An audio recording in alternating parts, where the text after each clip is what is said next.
Ladies and gentlemen, as we begin our services here this morning, we would kindly ask if everyone would please turn off or silence all electronic devices. Thank you.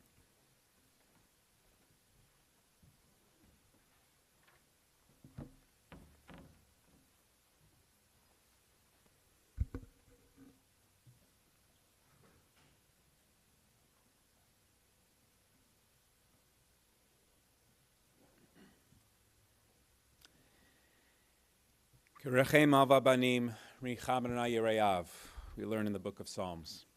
As the Father has compassion for his children, so may Adonai our God have compassion for Emily and Eric and Mark and Caroline, and Margaret and Rod, and all the family and friends of Milt Gottschalk, who we come here to remember this day.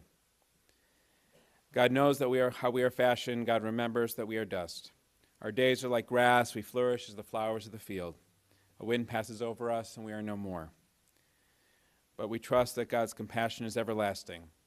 God's kindness to children's children endures age after age, unchanging. We begin our service by reciting Psalms, thus linking Milt's life to our Jewish tradition, to the Jewish people, and to the eternity of God.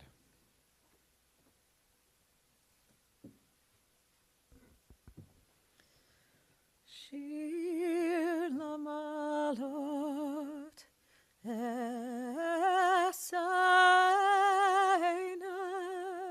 e'arim me'ayin yavo Ezri me'im Adonai oseh shamayim va'aretz Ayitein lamot raglecha, al yanum shomerecha. Hine lo yanum velo yishan shomer Yisrael.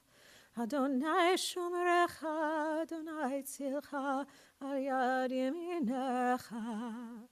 Yomam hashemesh lo yakeka, v'yareach balayla. Adonai yishmorcha mikora, yishmor et nafshecha. Adonai yishmor tzeitcha uvoecha, me'ata ve'ad olam.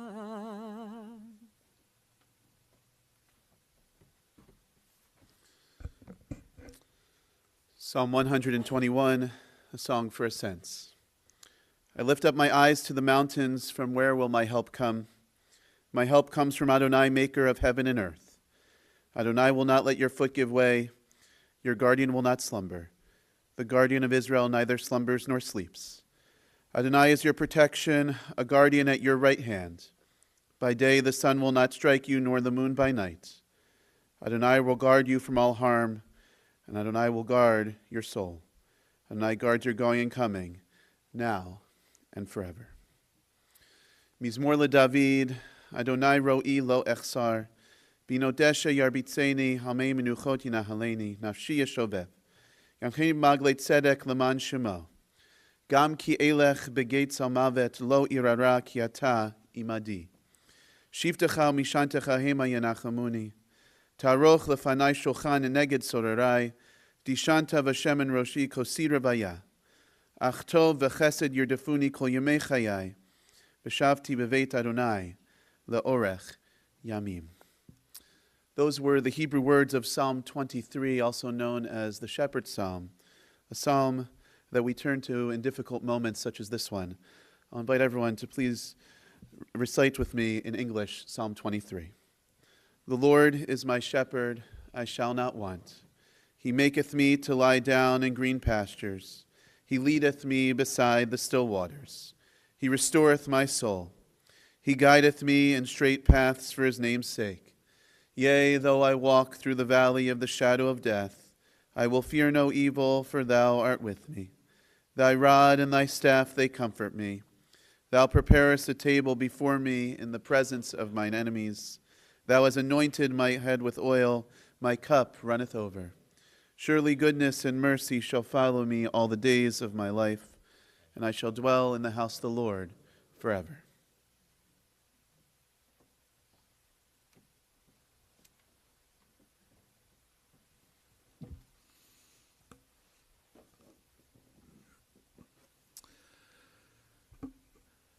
Milt Gottschalk passed away on Shmini Atzeret, the 8th day of assembly. 8th because it follows the 7 days of Sukkot, assembly because it is one more day of festival, which Midrash understands to be a day which God designates for simply being together, as if God were a parent who says, "Stay with me a bit more, one more day." Milt stayed in life until Shmini Atzeret, and then God chose that Milt's soul should stay on with God. On Sukkot, it is traditional to read the book of Ecclesiastes. At TBS, we conclude that book on Shmini Atzeret. But it's the 3rd chapter of Ecclesiastes that is best known. L'kol zman ve'et l'chol chefetz tachat hashmayim. For everything there is a season, a time for every experience under heaven. A time to be born and a time to die, a time to plant and a time to uproot, a time to tear down and a time to build up, a time to weep and a time to laugh, a time to grieve and a time to dance, a time to throw stones and a time to gather, a time to embrace and a time to refrain, a time to seek and a time to lose, a time to tear and a time to sow, a time to keep and a time to let go, a time to keep silence and a time to speak. This is a time for us to speak about the life of Milt Gottschalk. So we will hear first from his sons, Eric, and then Mark, and then from Emily. Eric?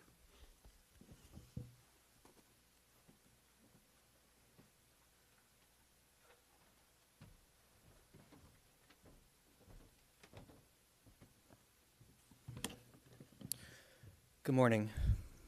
Thank you all for being here to celebrate the life of my father, Milt Gottschalk, known to us as Pops. I have been trying to figure out what I would say for the last few days, and there are just so many things I want to say, and I just want to download nearly 33 years of stuff to share how great a dad he was and what I will miss. For your sake, I'll be sticking with the hits. Growing up, Pops was the entertainer of the household. With his quick wit and immaculate dad jokes, the Gottschalk household was never boring. Whether it was Rocky shows that extended into long car rides, where he would take Rocky and wave to other cars to make puns to making puns at restaurants, such as when he wanted creamer for his coffee, he would always say "arf and arf" instead of "half and half." That sort of was just how Dad operated.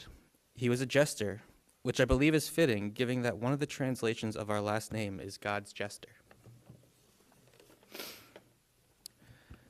As you all know, Dad and I had a bond through our love of sailing. As Mom would say, I have been sailing since I was in utero, whether adjusting the downhaul on Joe and Peggy's Jenny Moon or taking over the foredeck on our very own Rocky Racer. Dad was always there with the biggest smile on his face. The water was always a place where he found happiness. One of my favorite memories I have is when we went to Block Island for race week, and he and I are enjoying my first beer while we cooked fresh clams on the grill as we watched the sun go down on the water. It was truly peaceful and a memory that will stay with me to the end of time. Much like me, my dad felt confident when he was out in the water. Famously, one Block Island race week during the Around the Island race, we were rounding a mark and he decided to say a phrase that became a mantra for the team: "Let's mix it up."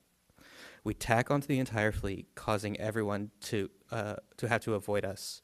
Boats were yelling, but couldn't do anything because we had the right of way. That day, we ended up getting top 5 of the day. There were over 100 boats racing. Again, goofy, yet confident in his ability to succeed. When I remember my dad, I remember a man who was loved by everyone he met. Under his steadfast demeanor, he was warm.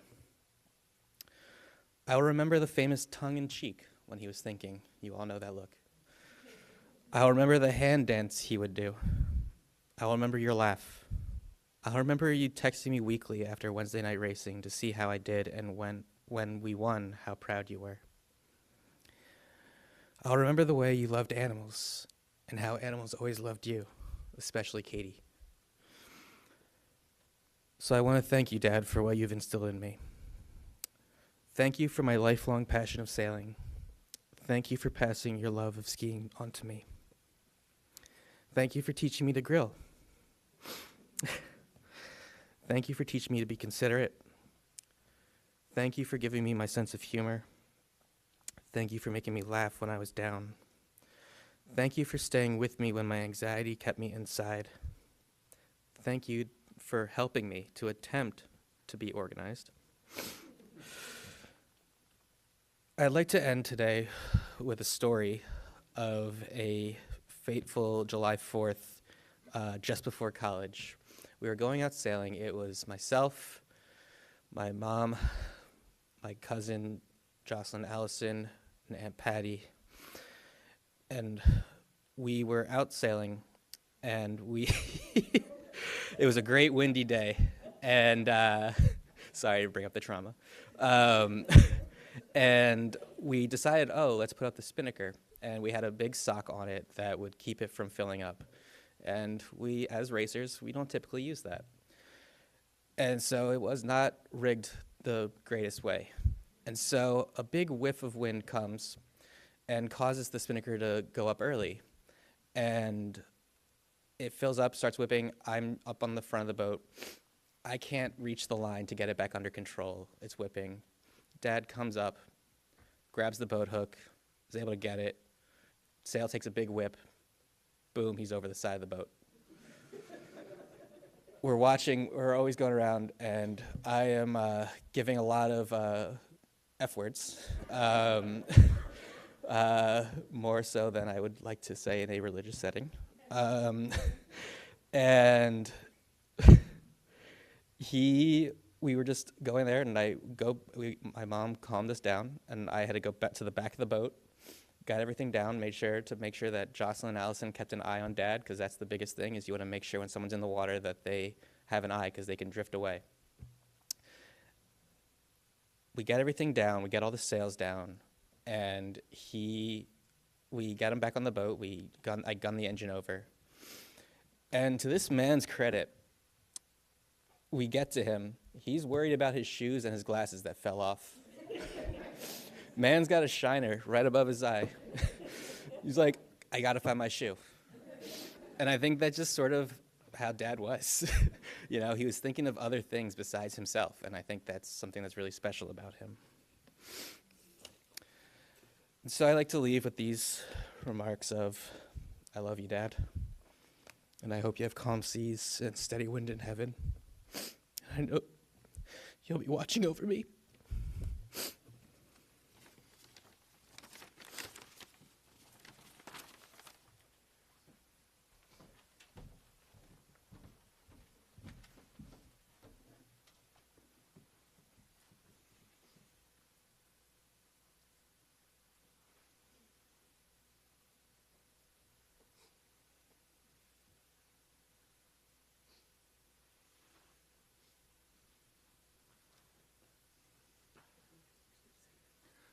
Mark?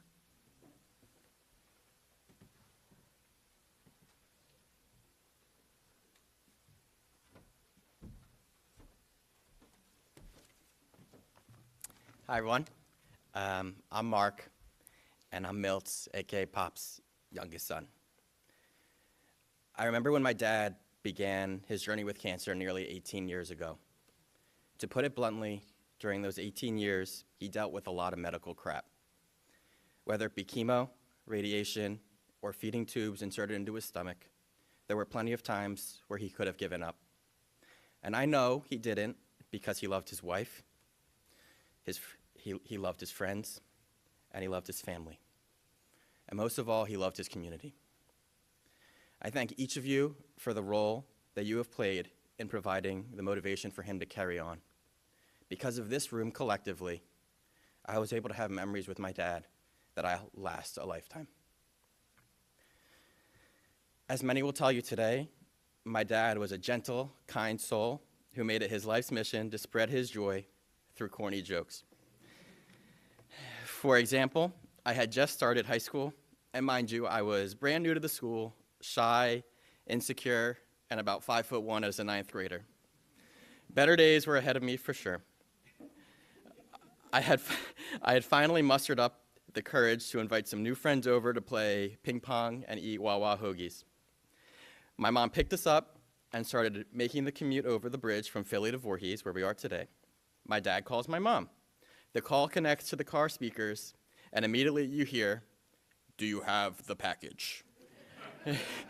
in my dad's classic stern tone. I've never been more embarrassed in my life. I was convinced my new friends were never going to talk to me again, but we persevered. But that's who he was, spreading his joy and building relationships through his authentic self. One thing I'll always love about my dad is that how even though he was an older dad, he was always present in my life. He was there for my soccer games and tennis practice. He was there to help me with my science and math homework, even though he'd get frustrated that my work was incredibly messy. He was there with me at 5:30 in the morning to lay out orange juice in a granola bar and drive me to school, which was 45 minutes away. He was there in college to support my ultimate Frisbee team, who affectionately called him Mr. Nugget, a name he proudly sported on his customized jersey. He was there in my time of need. When I was really sick in DC and needed help, he drove a collective 5.5 hours in one day to DC and back to make sure I was okay. Not only was he physically present, but more importantly, he was emotionally present. Even in his last few months, I distinctly remember him turning on a rerun of a professional ultimate Frisbee game, certainly not many's first choice of TV, not because he cared about the result, but because he knew it was a passion of mine. My dad taught me so much stuff. Affectionately known as Mr. Fix-It, he not only taught me simple things, for him at least, like how to assemble a grill, or clean my gutters, or change my HVAC filter, but he also instilled in me deeper lessons that I will treasure forever. He taught me how to love a strong woman. Through his love for my mom, he taught me that sometimes you need to lead, and sometimes you need to take a step back, while always willing to lend an ear and listen. My wife Caroline and I laugh all the time about how some of my dad's persona has made it into our marriage, and I thank him for that. On that note, I remember how scared Caroline was to meet Dad. She heard his stern voice on the phone one time and thought, uh-oh, he's going to be tough. And I couldn't fathom anyone being nervous to meet my dad. And I think that really truly speaks to his character and reminded me not to take that for granted. But the only person who should be scared of my dad is a car salesman trying to sell a car. Because they were in for a long day when my dad walked in. Some people have the Super Bowl. My dad had when a lease was set to expire. In his dying months, my dad used to question whether he made a difference in this world. Sometimes he felt victim to feeling small. Well, I can say he absolutely did make a difference through the relationships he built, through the time he spent focused on charitable giving, and the love he shared through his kindness, patience, and of course, corny jokes. My dad used to always say, sometimes you get the elevator, and sometimes you get the shaft. While today may feel like the shaft, I know we all got the elevator in life because Dad was in it. Thank you, Dad, and I love you.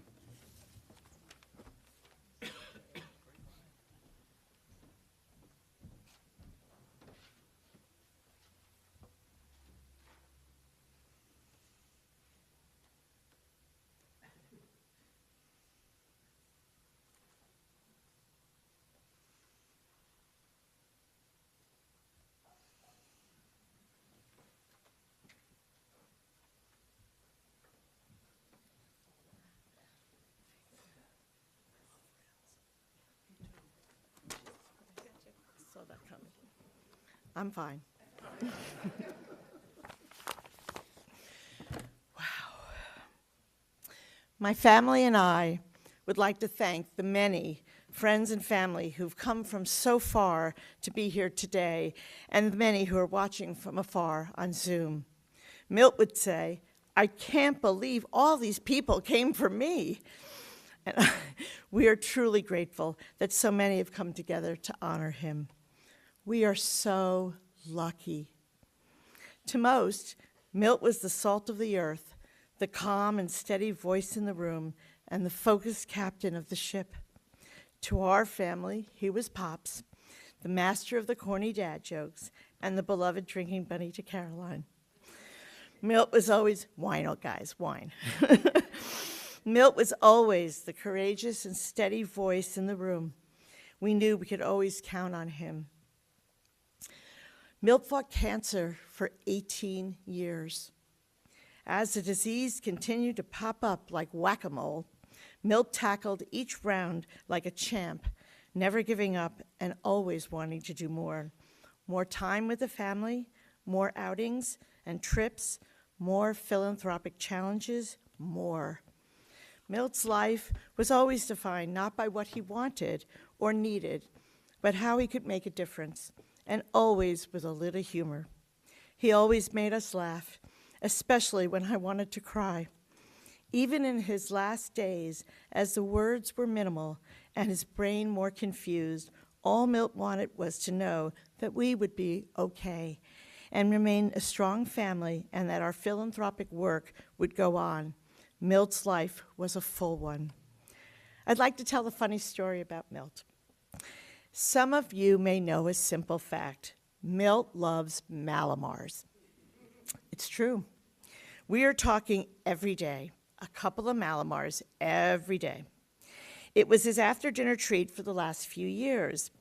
What some of you may not know is that Malamars only ship between September until March. Something about the chocolate and the summer, I don't know. But they only do, and then they disappear and waiting for a fall season. Well, it's April, and I can't find them anymore, and I'm running low. So, luckily, I go on Amazon to the rescue. I found a case of Malamars online, exorbitantly priced, of course, and a dozen boxes appear at our door. Phew, just in time. Well, that case lasted all summer. On or around September 15th, Milt ate the last Malamar from the ship's supply. On that same day, right in the grocery circular, Malamars were back. On the shelf, on sale. I bought a full supply, and voila, we were restocked again. And of course, Milt never missed a Malamar day. It's the simple things in life, isn't it? We are so lucky. This wonderful man was in our lives for decades, standing right by our side and guiding us with love and support. He gave us the closure we needed and allowed us to share our hearts with him. And he did it bundled with corny humor that was Milt's trademark. I loved him dearly. He believed in me. He supported my crazy entrepreneurial world and not an ounce of jealousy. When times were tough, he stood by my side, never a word of blame or shoulda, woulda, coulda, just calm, love, and support. I knew when I looked in his eyes, everything was going to be okay. I will hold that in my heart forever. He pushed us all to be the very best of who we are, and we all knew it. A rare thing indeed. No regrets, nothing unsaid, only love. We are blessed for having known him, this remarkable man. Sail away, my love. Be at peace. I can feel you rooting us on from the heavens. Thank you.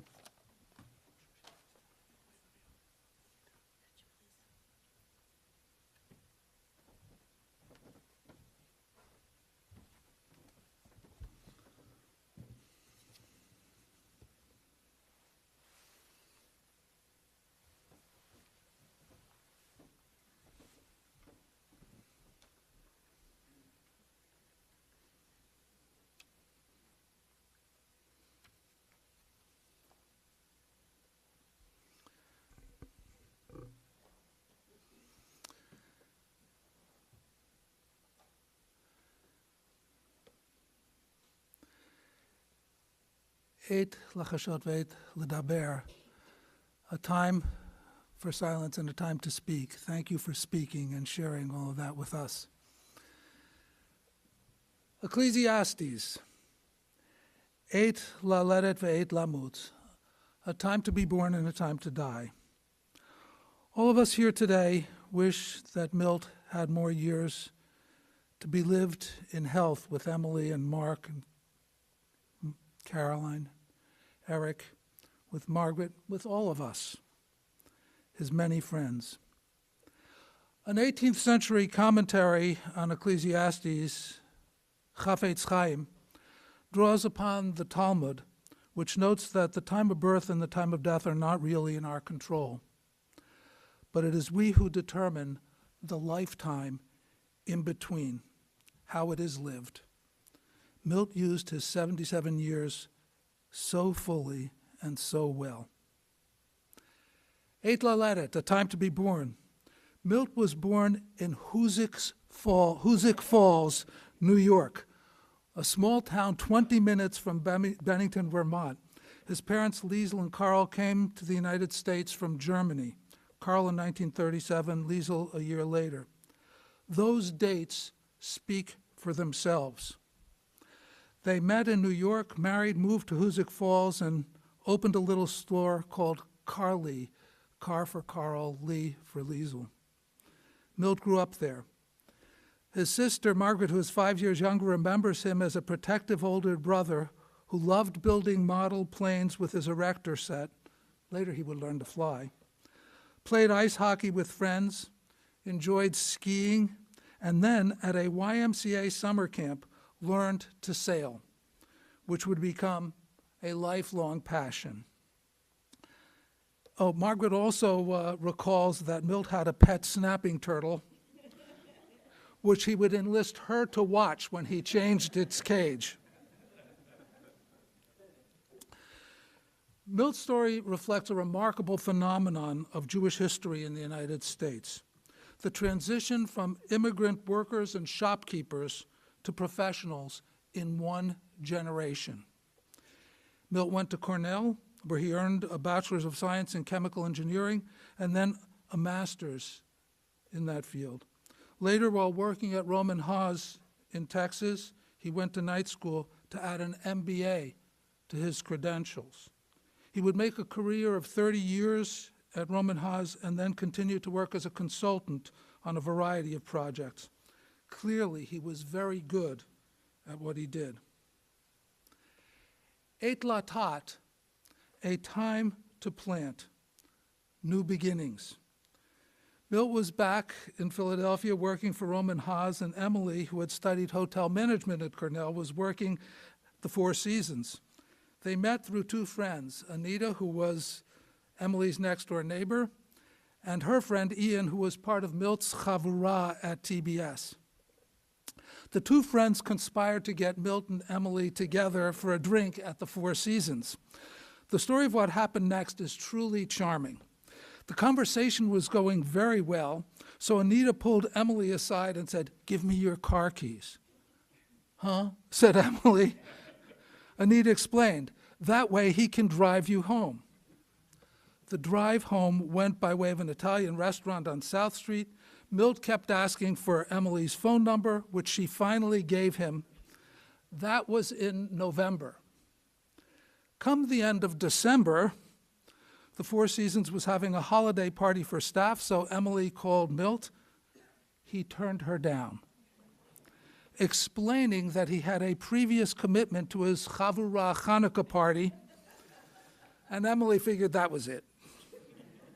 But then in January, there was a big snowstorm, and Milt called to ask her if she'd like to come out and play in the snow. And then the dating began. It lasted through Emily's being sent to Chicago to open the Four Seasons there, a year and a half long-distance relationship, and it brought Emily back to Philadelphia. And I asked Emily, "What attracted you to Milt?" And she said, "He was smart, he had a very good sense of humor, he was a nice Jewish boy, and he had great values. He loved family, and I knew I could trust him.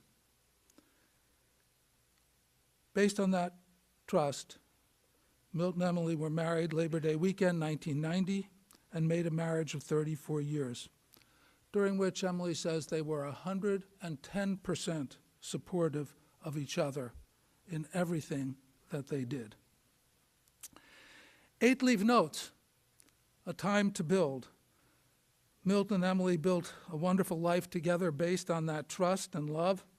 They built their careers, they built a home, they built a family. We've already heard from Eric and Mark about all the time they enjoyed with their pop. His retirement from Roman Haas when they were in grade school, middle school, meant that he was available to drive them to activities, stay to watch them play ball or ice skate. There for homework, he did the math and science. Emily did the liberal arts. So Milt saw a buzzer beater at a middle school basketball game, and he was right there when a fall on an ice rink led to a gash that required quick intervention and a couple of stitches. And of course, there were many adventures on the sailboats, Pizzazz, Rocky Racer, not all as extreme as the story that Mark shared. Usually they stayed on the boat, but all were memorable because they were shared. Et lachabok, a time to embrace. There were many such times. Both of you, Eric and Mark, spoke of your dad being a combination of extremely organized and just plain goofy. You loved what you called his shtick, those corny dad jokes, secret handshakes, a penchant for buying entertainment coupon books from whoever was selling them, and then insisting on using every one of the coupons. He would reuse paper towels. You called him Frugal Pop. He had a unique way of teaching you life skills. If you left your keys on the table or your shoes someplace in the room, he would snatch them when you weren't looking and hide them. Message.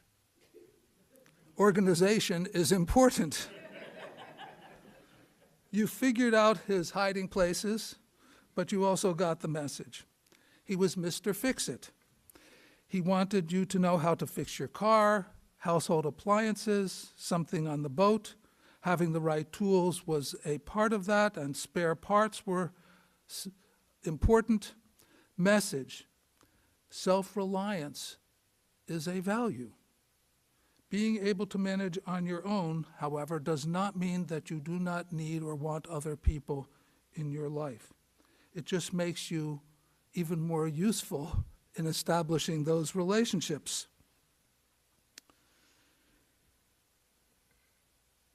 He gave advice, but he was never overbearing. He was always available. More life values. Milt thought that it was good to be logical, empathetic, and kind. He had an easy smile and a ready laugh. There was never any malice or cynicism in anything he said or did. When Mark brought Caroline into the family, Milt welcomed her warmly as a daughter, not as a daughter-in-law. And she too came to appreciate his shtick and as many skills as Mr. Fix-It. And she would call for consultations. That's how you build not only family, but all relationships. When it came to dealing with people, Milt was a great listener and never judgmental. He sought to understand and appreciate all people and their points of view. Emily, you described him as the most egalitarian person you ever met, long before egalitarian was a common term. He never judged people by race, religion, or gender. He considered character, and he lived those values. 8 leave notes. Milt and Emily not only built a family and friendships, they built community. They did it with their time and their work, and with their financial resources through the Sofer Foundation, which they managed, they were active at the Federation, where they served on many committees. Because of their skills acquired in entrepreneurial endeavors and consulting, they were particularly helpful in marketing and business matters. They were involved in the JCRC and were recognized by the Middle East Institute for their support of Israel. They developed a particular attachment to Yad L'Kashish, Lifeline for the Aged, a unique program in Jerusalem for keeping seniors active and productive. Milt chaired the Jewish Community Foundation. So many projects in the community. Together, Milt and Emily undertook a number of them at TBS. And they did this before being asked. They would come to us and say, what can we do that will help the congregation in some meaningful way? And then they would take up the project and make it their own with hands-on involvement. Milt and Emily transformed our library into a lifelong learning center, and they even invited me to consult on the carpet and the lighting fixtures. It became a place where preschoolers can come for story time and adults can come for classes, complete with a large screen computer for distance learning, and that was even before the pandemic made that essential as part of our programming. Oh, it also has a coffee bar because they know that I like coffee.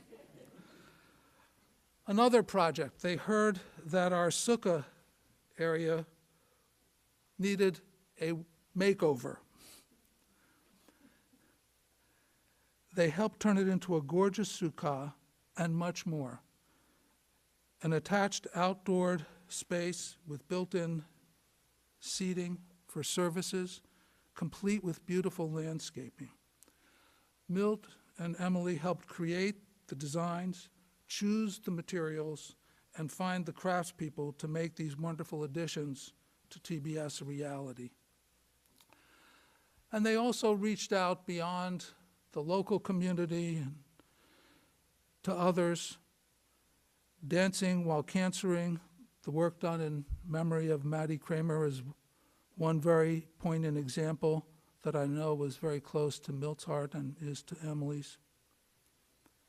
Eit livkot ve'et lischok, a time to weep and a time to laugh. Every life has both. Over the years, Milt dealt with a number of serious illnesses. There were losses in the family.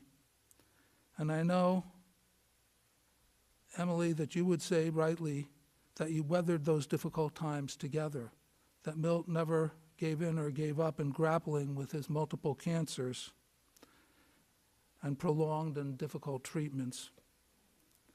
But clearly, you were his rock and his strength through all of that, Emily. You kept his spirits up. You kept all our spirits up and kept him going. And so there were some very happy times, times for traveling and sailing, times with the boys and extended family and friends, good times even in the midst of the hard times. Ecclesiastes teaches a lesson we all learn in life. A time to weep and a time to laugh can come at the same time.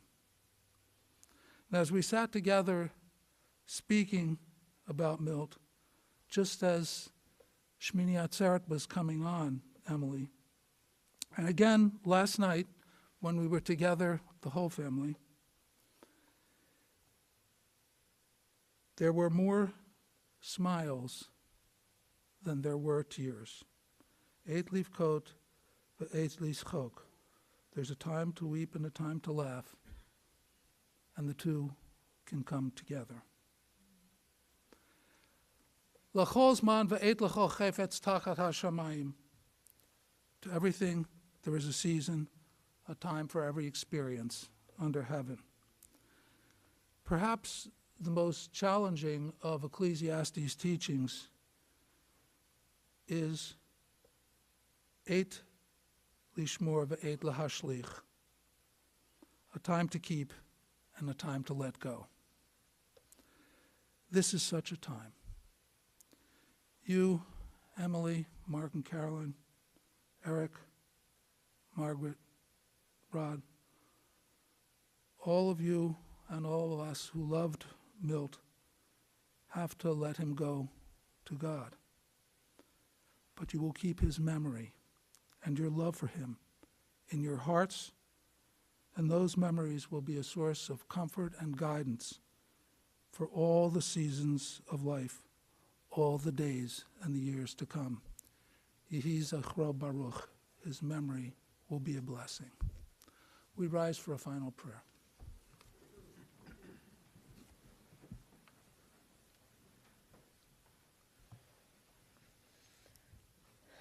El male rachamim, shochein b'amromim, hamsei menucha nechana, tachat kanfei hashechina,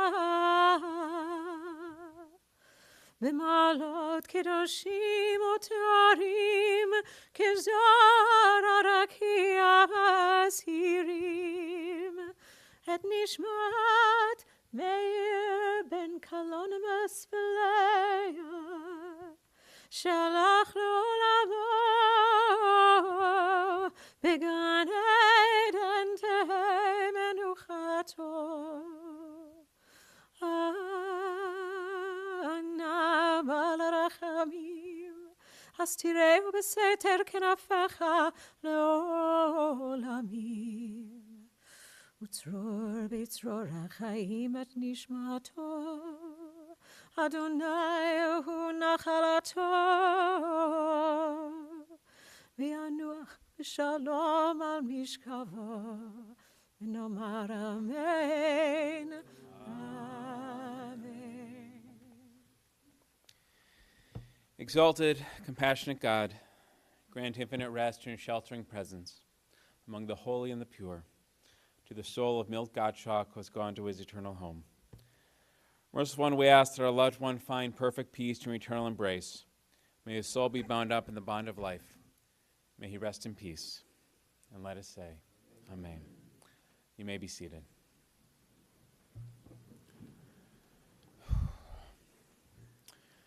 From here, we will head to Crescent Memorial Park in Pennsauken for the burial. After that, the family will be sitting Shiva at Emily and Milt's home, 30 Festival Drive in Traditions in Voorhees. There'll be Shiva Minyanim tonight, tomorrow night, and Tuesday night at 7:30 p.m.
For everything, there's a season, a time for every experience under heaven, a time to be born and a time to die, a time to plant and a time to uproot, a time to tear down